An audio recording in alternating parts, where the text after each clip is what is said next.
포항중앙교회 원로이신 서임중 목사님이 전국 교회를 다니며 부흥회를 인도하고 설교하실 때 설교 전에 이분은 반드시 옆에 앉아있는 교우들과 서로 칭찬하는 시간을 준다고 합니다. 칭찬하는 시간을 주면은 이분 말씀에 의하면은 자기 경험상 99%가 어느 교회 가든지 거의 22초에서 24초에 끝나더라는 겁니다. 22초에서 24초 하면은 칭찬할 게 없더라 이런 말씀하시죠. 이분이 두 교회를 소개합니다. 칭찬을 가장 길게 한 두 교회. 2위가 서울의 명성교회가 47초를 칭찬하더랍니다. 47초. 다른 교회 22에서 24초에 비하면 배가 넘죠. 그죠?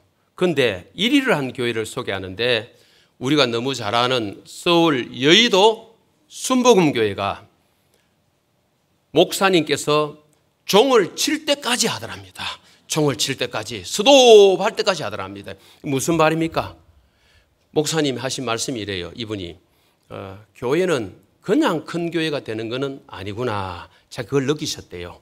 교회가 그냥 큰 교회 되는 게 아니다. 뭐 큰 교회를 띄운다든지 뭐 큰 교회가 대단하다 이 말보다는 사람이 모여지는 곳에는 이런 또 장점이 있구나, 이런 부분이 있구나. 그게 인간의 공로가 되면 물론 안 되겠습니다만은 칭찬에 아주 익숙했던 교회가 자기 기억에는 종칠 때까지 했던 서울 여의도 순복음 교회였다는 것이죠. 예. 우리 타락한 본성을 가진 우리는 칭찬보다는 뭘 잘합니까? 비판을 잘하고 비난을 잘하고 또 많이 합니다. 우리가 자랄 때 칭찬이 많이 듣고 자랐습니까? 비판이나 비난이나 책망을 많이 듣고 자랐습니까? 전반적으로 저는 볼 때 후자인 것 같습니다.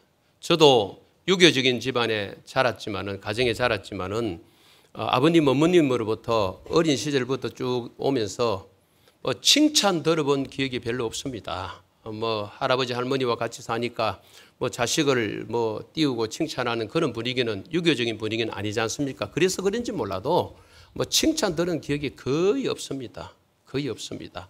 그러다 보니까 아무래도 경험이 없으니 저도 아이들 기를 때에 물론 예수 믿고 우리 믿음의 가정을 가졌지만은 우리 아이들에게 그렇게 칭찬을 많이 한 기억은 별로 없습니다. 꾸중하기도 하고 또 책망하기도 하는 시간들이 분명히 많았겠죠. 우리 교회 공동체도 마찬가지입니다. 이렇게 다 자라신 분들이 교회 공동체 구성원이 되었으니까 우리 말씀으로나 성령으로 변화되지 않는 성숙한 그리스도인이 되기 전까지는 니나 나나 할 것 없이 우리 모두가 어디에 익숙합니까? 비판하고 비난하는 일에 익숙할 것입니다. 칭찬해보라 하면은 지금도 우리 교회는 몇 초 나올지 모르겠습니다만은 물론 또 앞에 예를 들었기 때문에 나 끝까지 해야 돼 하고 목사 종 칠 때까지 종은 없습니다. 우리 강단에는요 할지 모르겠습니다만은 사실 그 만만하지 않을 거예요. 칭찬하라고 하면 몇 마디 하고 나면 할 말이 없습니다. 그러나 비난하고 비판하는 말은 떠오를 수도 있을 수가 있겠다 싶습니다. 그렇다면은 우리 교회 공동체 식구들 가운데 앞선 분들 또 중직자들, 예수를 오래 믿으신 분들 정말 말씀 가운데 성령 가운데 변화를 받아서 성숙한 분들이 되셔서 그 입술로 나오는 것들이 말씀들이 비난이나 비판보다는 칭찬의 말이 많이 쏟아졌으면 좋겠습니다. 오늘 본문의 말씀은 우리 모두에게 다 보편적으로 적용되는 말씀이지만은 특별히 예수님 당시 영적 지도자들이었던 바리새인들, 서기관들, 제사장들을 염두에 두고 예수님이 하신 말씀이에요. 왜 이들을 염두에 두었습니까? 이들이 남을 비판하고 판단하는 일을 제일 많이 했기 때문에 그렇습니다. 남을 정죄하는 생활을 서슴없이 했기 때문에 그렇습니다. 오늘 본문에 예수님 말씀하신 이 비판하지 말라는 이 헬라어 단어 뜻은 비판한다는 것은 판단한다, 재판한다, 정죄한다는 의미가 있습니다. 심판자가 되는 걸 말하죠. 부정적인 비판, 판단, 악인적인 정죄를 뜻하는 것이 바로 본문의 말씀의 비판입니다. 이 비판하지 말라는 말은 제가 두 가지 의미만 좀 나누겠습니다. 먼저 앞쪽에서 먼저는 자신의 한계의 범위를 넘어서서 재판자 역할을 하지 말라는 겁니다. 재판자 역할을 하지 마라. 예수님이 말씀하신 비판을 옳고 그름을 구별하는 어떤 정당한 판단을 가리키는 표현은 아닙니다. 여기에서 비판은 유익하고 지혜로운 선과 악의 구별이 아닙니다. 이해심, 동정심이 전혀 없이 상대방을 근거 없이 헐뜯거나 하나님과 같은 위치에서 다른 사람을 정죄하는 그런 교만한 태도를 의미하고 있는 단어지요. 사람들은 자신의 한계를 넘어서는 부분까지 판단하고 재판하려고 하지요. 그러나 참된 재판관은 오직 하나님이심을 기억하고 우리의 판단의 범위를 넘어서는 영역은 누구께 맡겨드려야 됩니까? 하나님께 맡겨드려야 되는 줄로 믿습니다. 우리 존 스토튼 목사님은 검열관 같은 비판을 하지 말라 그랬습니다. 검열관 같은 비판하지 말라. 누군가의 실수를 찾고 흠을 찾으려는 것을 말하지요. 누군가를 가혹하게 판단하면서 정죄하지 말라는 것입니다. 두 번째 비판하지 말라는 것은 성급하거나 분별 없이 남을 정죄하지 말라는 것입니다. 한번 따라해 보실까요? 성급하거나 분별 없이 남을 정죄하지 맙시다. 너무 성급하게 판단하고 분별 없이 말을 쏟아내어서 남을 어렵게 할 때가 우리가 있죠. 조금만 더 생각하고 조금만 늦추면은 실수가 참 적을 텐데 말이죠. 사람 가운데는 한 가지를 알면은 10가지를 말하고 싶은 사람이 있어요. 한 가지 아는데 10가지를 말하고 싶은 사람이 있고 10가지를 아는데 한 가지 말하는 것도 주저하는 사람이 있습니다. 저와 여러분은 어느 쪽입니까? 후자가 되면 아무래도 좋겠죠. 10가지를 알아도 한 가지 말하기를 주저하는 사람이 되면 좋겠죠. 그런데 한 가지 아는데 10가지 아는 것처럼 쏟아내는 거예요. 이거 얼마나 안타깝습니까? 그죠? 예. 우리 토마스 칼 라일의 말을 화면에 한번 띄워보시기 바랍니다. 같이 한번 읽어보실까요? 시작. 어떤 것이든 이로운 말 밑에는 그보다 나은 침묵이 존재한다. 침묵은 영혼처럼 깊고 말은 시간만큼 얕다. 띄워놓으시기 바랍니다. 성경은 아니지만은 저에게도 엄청 다가온 토마스 칼 라일의 말입니다. 이로운 말 밑에 그보다 나은 뭐가 기다리고 있습니까? 침묵. 그렇다면은 누군가 입에서 이로운 말 나오기까지는 이미 그 마음에서 걸렀어. 많이 걸렀어. 그래서 제가 떠오른 단어가 음식물 가운데 사골이 있죠. 사골 우려내듯이. 그렇죠? 곰탕 있죠. 곰탕 끓이듯이 충분히 우려낸다 그랬죠. 고운다 그랬죠. 익히고 꼬아서 그대 음식에 나오는 거고, 가벼운 말은 뭘까요? 꼭 야채, 채소를 뜨거운 물에 떡 넣었다가 건져내는, 우리 말이 그렇게 되면 안 될 것 같아요. 제가 여러분의 어떤 중요한 말들을 쏟아낼 때에 그냥 마음에서 채소 볶듯이, 채소 물에 넣었다 건져내듯이 너무 쉽게 툭 튀어나오는 그런 말 때문에 저와 여러분이 실수가 좀 있는 것 같아요. 그렇죠? 여기 침묵과 연관이 있죠. 보십시오. 이로운 말 밑에는 그보다 나은 침묵이 존재하는데, 침묵은 영원처럼 깊고 말은 어떻다고요? 시간만큼 얕다는 거죠. 얕다는 거죠. 제가 이 설교를 준비하면서 원고에 한번 써봤습니다만은, 언어적 표현입니다만은, 칭찬하는 입은 가벼워도 될 것 같아요. 칭찬하는 입은 가벼워도 되고, 비판하는 입은 무거워라. 또 칭찬의 말을 듣는 귀는 얇아도 돼요. 그러나 비판의 말을 듣는 귀는 두껍게 하면 좋겠어요. 두꺼우면 좋겠어요. 제가 준비한 적에 또 올라서 한번 적어봤습니다. 칭찬의 말은, 누군가 칭찬하는 말은 귀가 얇아도 괜찮습니다. 칭찬이니까. 그러나 비판한 말을 들을 때는 입을 어떻게 해야 돼요? 귀를 어떻게 해야 돼요? 입도 무겁게 하고 귀도 뭐합니까? 우리 얕은 귀보다는 뭡니까? 그죠? 두껍게 해서 하면 좋을 것 같아요. 우리 교회가 몇 년 동안 따라 합시다 한 게 있어요. 우리 좀 몇 년 전에 성도님들은 기억날 거예요. 한번 따라해 보실까요? 비비원불은 백해무익이요 칭위 격감은 다다익선이라. 기억하시죠? 비판, 비난, 원망, 불평, 백해무익합니다. 아무런 유익이 없습니다. 칭위 격감, 칭찬, 위로, 격려, 감사는 다다익선이라. 많으면 많을수록 좋습니다. 우리 주위에 있는 어느 교회가 따라합시다 해서 하는 게 있습니다. 그게 뭐냐면은 감고 미사 축. 감사합니다. 사랑합니다. 고맙습니다. 미안합니다. 사랑합니다. 축복합니다. 이런 말은 아무리 해도 나쁠 게 없습니다. 그런데 비판하고 비난하고 원망하고 불평하는 입은 결코 제가 봐서는 복이 될 입술은 아니다는 것이죠. 그런데 교회 안에서 이런 일이 들어 있죠. 목회자 부부가 모임을 갖고 회단식 할 때 있었던 일입니다. 한마디씩 나눔의 시간을 쭉 가지고 난 뒤에 어느 교회 사모님이 딱 하시는 이야기가 이제 돌아가야 됩니까? 이제 가야 됩니까? 무슨 말입니까? 꼭 집에 가야 됩니까? 꼭 사역지인 교회로 돌아가야 됩니까? 이 말이었어요. 마음이 짠하더라고요.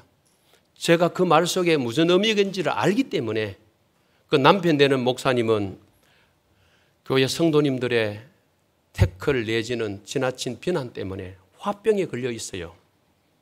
멀리 있는 교회도 아닌 것 같아요. 그래서 병원에서 목사가 정신과 의사 맞아가 치료를 받는 거예요. 중에 목사님이 낫는 길은 의사의 처방은 숨기지 말고 당신의 감정을 드러내라는 거죠. 맞대응하라는 거죠. 그런데 목사가 성도가 그런다고, 집사님이 그런다고, 권사님이 그런다고, 장로님이 그런다고 맞대응할 수 있습니까? 아니에요. 그렇게 가면은 교회는 끝입니다. 치료를 위해서는 그렇게 하라 그러지만은 교회를 위해서는 그렇게 할 수 없는 거예요. 여러분들께서는 몇 분이 모여가지고 목사 흉볼 수 있고 장로 흉볼 수 있지만은 목사나 장로는 그 교회가 되려면은 몇 명이 모였더라도 성도님들의 흉을 보고 비난하고 비판하는 이런 일은 있어서는 안 되겠죠. 만약에 앞선 분들이 그런 일을 한다면은 그 교회는 어렵습니다.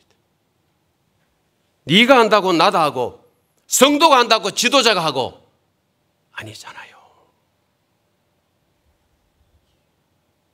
후배 목사님은 너무 스트레스를 받아가지고 잇몸이 다 주저앉는 거예요. 아루로. 그래서 병원에 갔더니 당신 직업이 뭐냐고, 뭐 하는 사람이라고 의사가 어쩔 수 없이 밝혔습니다. 목사다고. 의사가 충격을 받는 거죠. 그리스도인들이 모이는 공동체 안에 지도자가 잇몸이 내려앉도록끔 그 교회를 사임하고 지금은 다른 지역에 가 계십니다만 이름도 알고 제가 후병 다 합니다. 직업이 당신 뭐냐고. 뭐 다 그런 건 아닙니다. 그죠? 이렇게 고통 속에 있는 직업인들이 목사뿐이겠습니까? 스트레스를 받고 힘든 분이 목사란 직뿐이겠습니까? 그러나 단지 일반인들은, 일반 직업을 가진 분들은 자기가 그런 일 있을 때 뭐 한번 말도 한번 할 수도 있고 드러낼 수도 있고 뭐 이렇게 맞대응이라 그럽니까? 10마디 상대하면 한두 마디도 할 수 있지만은 저는 생각에 제 경험상 목사는 그러면 안 될 것 같아요. 안고 가야 돼. 때로는 뭐 십자가인 줄도 모르겠습니다. 뭐 십자가라는 표현이 과한 표현일 수도 있겠지만은 안고 가야 돼. 그래야 뭐가 됩니까? 교회가 돼요. 목사는 자나깨나 뭐가 되는 걸 봐야 됩니까? 교회가 성경적인 교회, 건강한 교회로, 부흥하는 교회로 자라가는 그 모습을 보고 싶은 것이 목사가 돼야 되잖아요. 교회 생각하지 않는 목사라면은 담임은 아니겠죠. 교육자가 아닐 수 있겠죠. 그렇죠.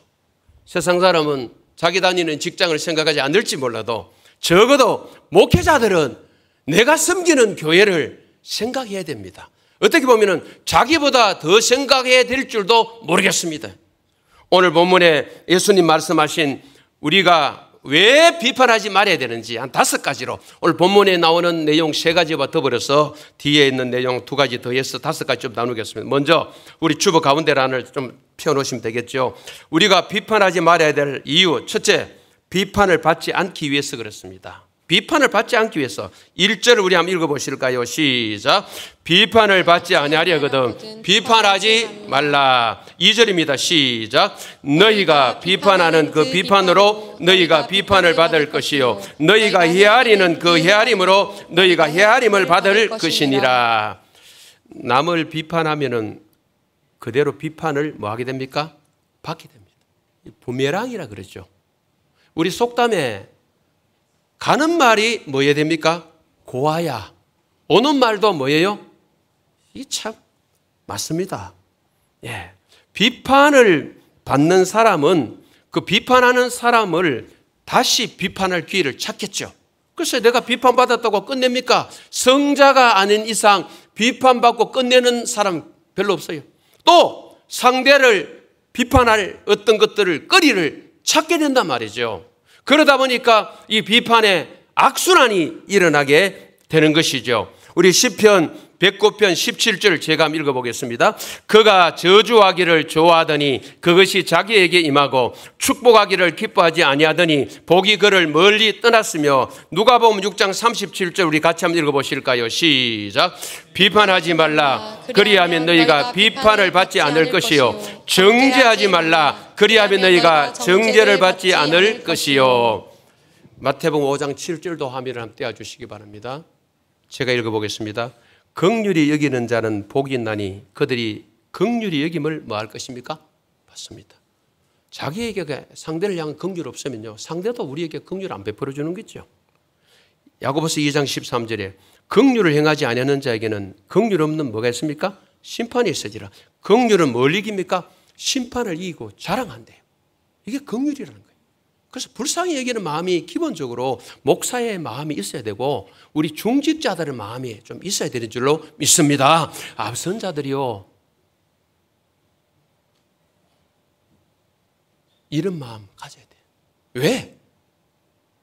언젠가 저와 여러분도 긍휼히 여김을 받아야 될 때가 있거든요. 오로지 나는 내 고지고대로 갈볼 걸 갚고 심판할 걸 심판하고 비판할 걸 비판하고 비난할 걸 비판하고 나는 오직 그러나 그 길 끝에 당신이 그 자리에 설 때가 있는 거예요. 어느 날. 왜? 우리 인간은 완벽하지 못하기 때문에 그렇습니다. 그래서 뒤에 나누겠습니다만 2번째 왜 그렇게 해야 됩니까? 왜 비판하면 안 됩니까? 비판할 만큼 우리는 뭐 하지 못해요? 온전하지 못하기 때문에 그렇습니다. 우리 3절 한번 읽어보실까요? 시작. 어찌하여 형제의 눈 속에 있는 티는 보고 내 눈 속에 있는 들보는 깨닫지 못하느냐. 4절입니다. 보라 내 눈 속에 들보가 있는데 어찌하여 형제에게 말하기를 나로 내 눈 속에 있는 티를 빼게 하라 하겠느냐. 여기 티와 들보의 비교지요. 차이가 너무 많이 납니다. 그런데 예수님 비유 가운데 이 등장된 이 단어 있죠. 들보는 건축하시는 분 잘 아시겠죠. 요즘은 나무로 집을 잘 안 짓기 때문에 나무로 기둥을 딱 세우면 기둥 서로 가로로 걸치는 게 뭡니까? 들보, 더 나아 큰 건 대들보라 그러죠. 그죠? 이 들보 얼마나 큽니까? 티는요, 그 나무 자람에서 나오는 톱밥이라 그럽니까? 그 정도예요. 그 비교가 안 됩니다.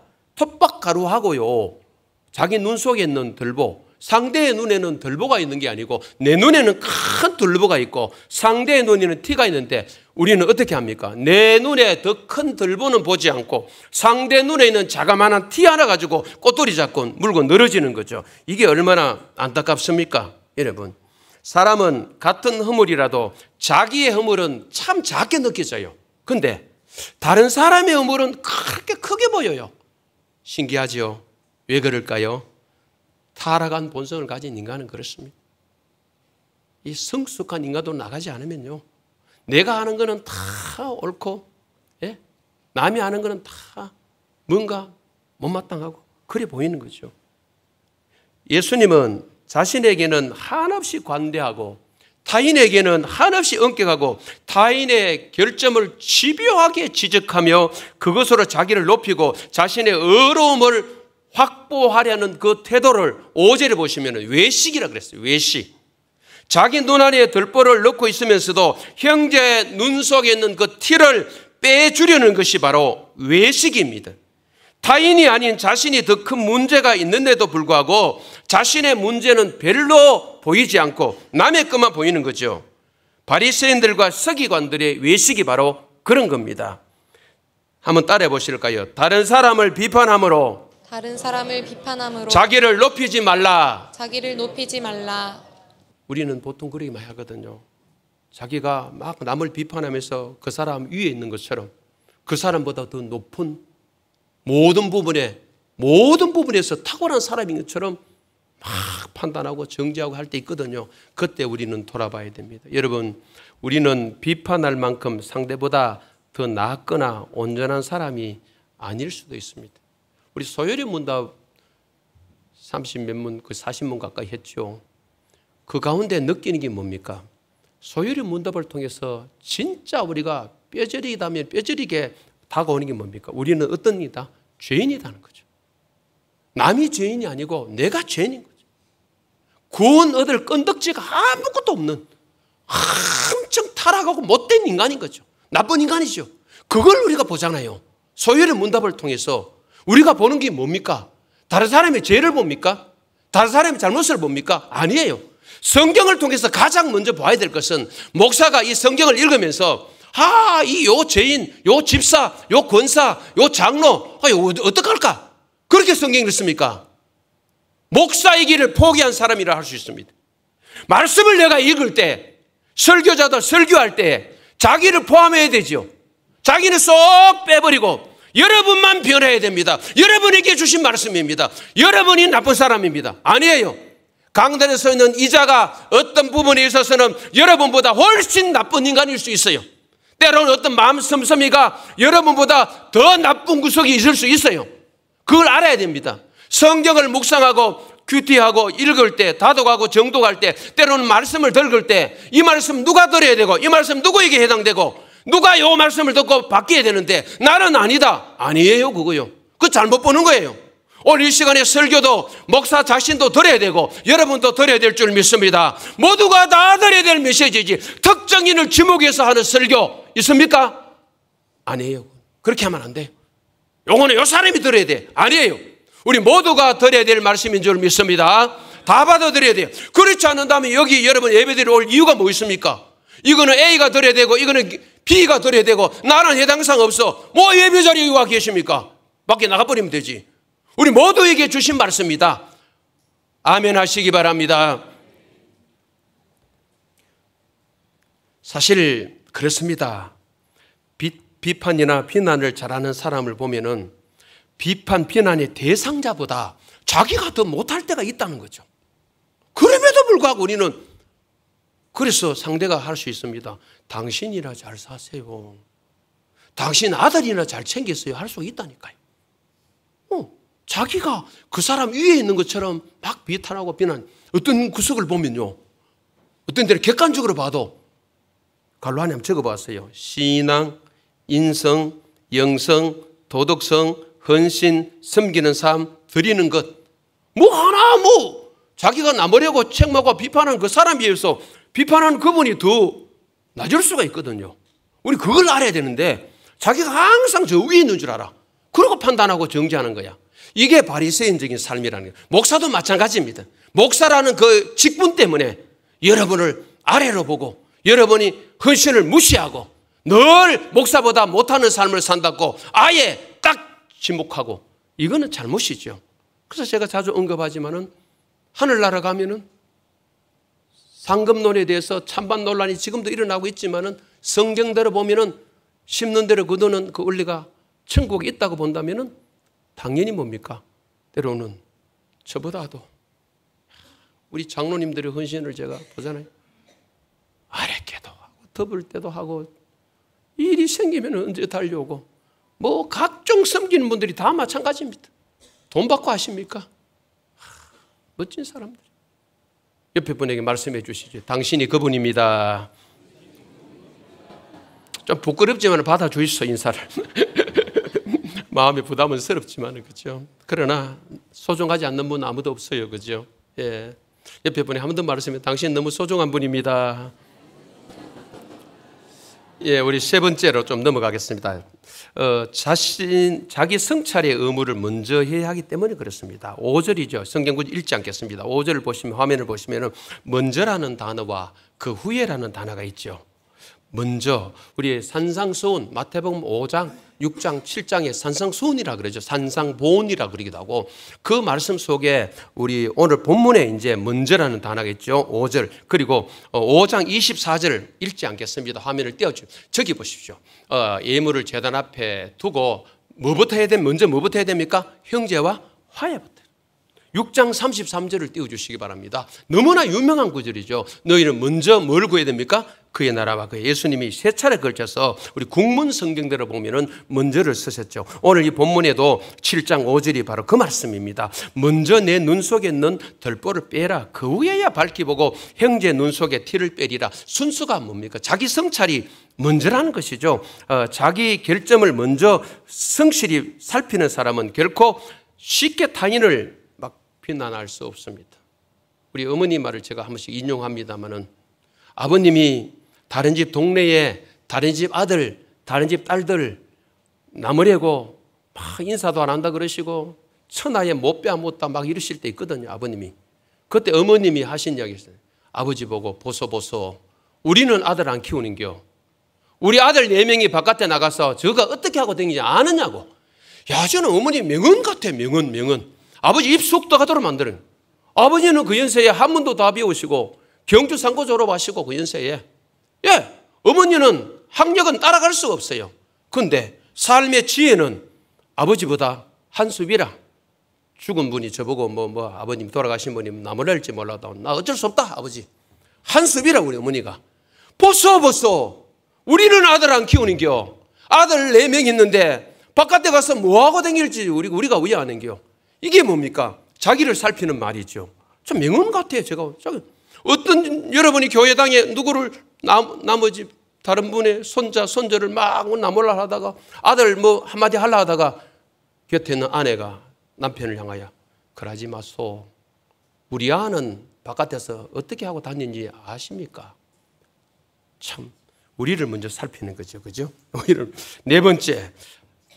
내가 보는 것이 정확하지 않을 수 있기 때문에 그렇습니다. 참 중요한 것 같아요. 제가 설교 준비하면서 4번째, 5번째 주제는 한번 만들어 봤습니다. 내가 보는 것이 정확하지 않을 수 있기 때문에 그렇습니다. 그죠? 맞습니다. 그래서 주석가 벵겔은 이런 말을 했습니다. 명확한 지식과 사랑과 필요가 없이는 비판하지 말라. 명확한 지식이 있어야 되고 사랑이 우리 남의 말 듣고 누가 카더라 넣을 수 있죠. 내가 눈으로 보지도 않고 듣지도 않았는데 그걸 너무 말씀의 확신 이상으로 그 말을 확신해가지고 비판하고 비난하고 성경을 확신해야 되지. 하나님 말씀을 더 확신해야 되는데 우리는 말씀에 대한 거는 희미한데 누군가 좋지 않는 말을 그 말을 들은 것에 대해서는 막 지나친 확신을 가지고 확신해버려. 나왔다 그러면 나은 줄 알고 남자 근처도 안 갖는 사람이다. 나왔대. 돌지랄 때 좀 지나가다 보면은 장가갈 때 이렇게 한다고 좀 지나가면요. 이게 얼마나 무서워. 그거 내가 사실 근거 확인도 안 하고 어떻습니까? 남의 말을 막 쏟아내잖아요. 우리는 예수 믿는 사람들은 성광의 우리 교우들은 제발 안 그랬으면 좋겠어요. 내 눈으로 설령 봤더라도 또 고민하고 또 고민하고 거기 내 오해인가 잘못 본 거 아니냐 이렇게 해야 되는데 남의 말 들은 것 가지고 그렇게 확신에 차가지고 성경 말씀보다 더 확신에 찬다니까요. 저는 이거는 아닌 것 같다 싶습니다. 그죠? 여러분, 우리 힐렐은 이런 말합니다. 유대 율법학자 힐렐은 네가 그 사람의 입장에 처하기까지 그를 비판하지 말라. 그 사람이 그게 공감 아닙니까? 그래서 자녀는 부모가 되기 전까지는 부모 마음 잘 모릅니다. 취업에 있는 종업원들은 사장이 되기까지는 사장 마음을 그렇게 잘 아는 게 아니에요. 우리 성도님들은 목사가 다 될 수는 없지만 목사가 되기까지는 목사, 우리는 선교사 되기 전까지는 선교사 마음을 그렇게 잘 알 수 있는 게 아니에요.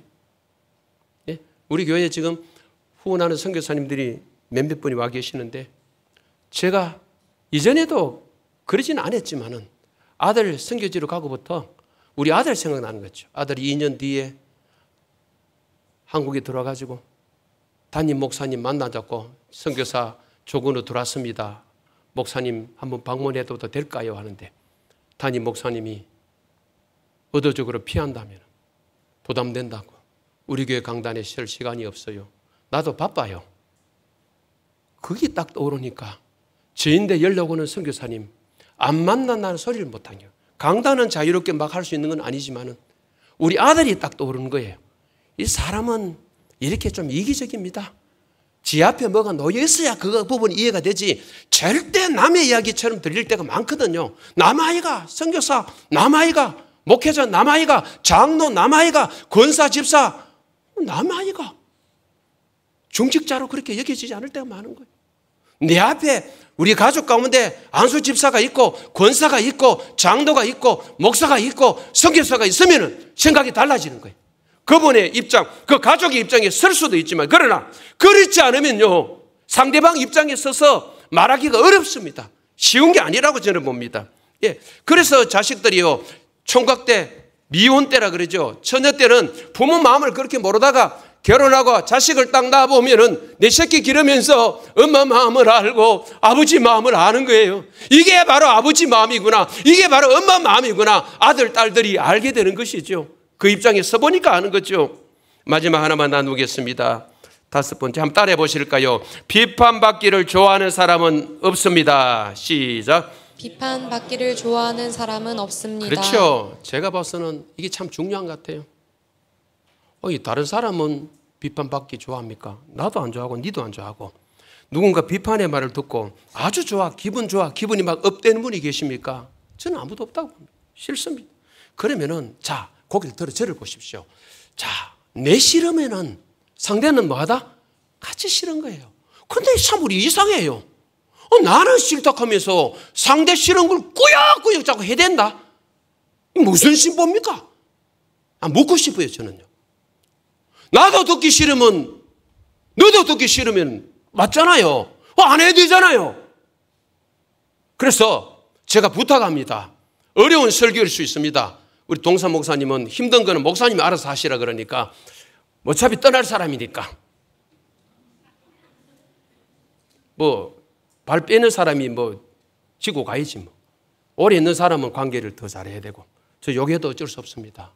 2024년도 6월 30일 기점으로 해서 우리가 몇 명이 모이든 10명이 20명 모이든 속으로 받은 비판은 하지 않겠다. 건설적 비판은 있을 수 있습니다만 오늘 본문에서 말한 이 비판은 하지 않겠다. 누군가 비판하고 그 자리에 하고 있으면 여러분 자제가 안 되면 자리 떠나면 돼요. 제가 아는 지인 목사님 가운데 이경희 목사님이 그렇게 하세요. 이경희 목사님이 경산여고의 교사였던 그 제자들 우리 교회에 있어요. 지금 이경희 목사님 목사가 됐어요. 은퇴를 하셨는데 짜투리 시간 없죠. 모여가지고 하면은 저는 그만 일어서겠습니다. 이게 그 목사님이 장로 때부터 그렇게 했어요. 장로 때부터 저는 일어서겠습니다. 생산적이지 않잖아요. 앉아가 커피 한잔 해놓고는 비싼 커피 7,000원, 8,000원씩 해놓고는 테이크아웃 하는 것도 아니고 앉아가지고 비생산적인 이야기를 하는데 보니까 도움이 하나도 안 돼. 그때는 저는 일어서라고 부탁드립니다. 우리 교우들은 일어서십시오. 녹음하지는 말고요. 녹음에 복원하지 말고 일어서시라니까요. 그게 사는 길이든. 저와 아내도 마찬가지입니다. 둘이 앉으면 교회 좋은 이야기 해야 되지. 목사 사모가 앉아가 반부가 앉아있고 아무 장로 아무 집사 아예 이런 소리는 안 하는 게 맞습니다. 그러다가 서로 견제를 해야 됩니다. 당신이 왜 그래야 하냐고. 당신이 왜 그 말 하냐고. 이게 저는 아내요 남편이라고 생각합니다. 보십시오. 내 듣기 싫으면 남도 듣기 싫은 거예요. 그거를 자꾸 우리는 비판 많이 하는 사람 치고 자기를 향해 쏟아지는 비판에 대해 너그러운 사람 없더라. 제가 설교 온 거에 적어봤습니다. 맞죠? 동의가 다 되시죠? 조인식 목사님 표현을 본다면 끄떡끄떡 굴하대요. 동의는 마음으로도. 맞습니다.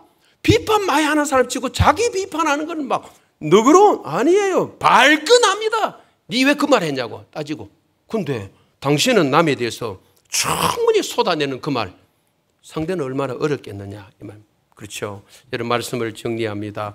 오늘 실제적인 말씀으로 생각하시고 저와 여러분 삶에 수정할 것 있으면 수정하시고 그렇지 않고 지금까지 잘 달려오신 분들이 있습니다. 그죠? 달려가시면 돼요. 2024년 6월 30일 이 말씀 기억하면서 앞으로 마태복음 7장 1절에서 5절 말씀을 또 기억하십시다. 기억하면서 내 입술을 통해서 건설적인 비판은 몰라도 그렇지 않는다면 그 기준이 어딘지 애매모호할 수 있겠습니다만 그렇지 않는다면 내 입술을 통해서 나는 이런 성도가 된다. 어떤 성도? 비판하지 않고 칭찬하는 성도가 되겠습니다 하고 결단하는 여러분들 되시기를 주의 이름으로 축원합니다. 왜 비판을 받지만 다시 한번 정리합니다. 비판받지 않기 위해서 비판할 만큼 온전하지 못하기 때문에 자기 성찰의 의무를 먼저 해야 되기 때문에 내가 보는 것이 정확하지 않기 때문에 그리고 비판받기를 좋아하는 사람 이 땅에 아무도 없어요. 그렇기 때문에 할 수 있다면 우리는 비비원볼 백해무익한 것 하지 마시고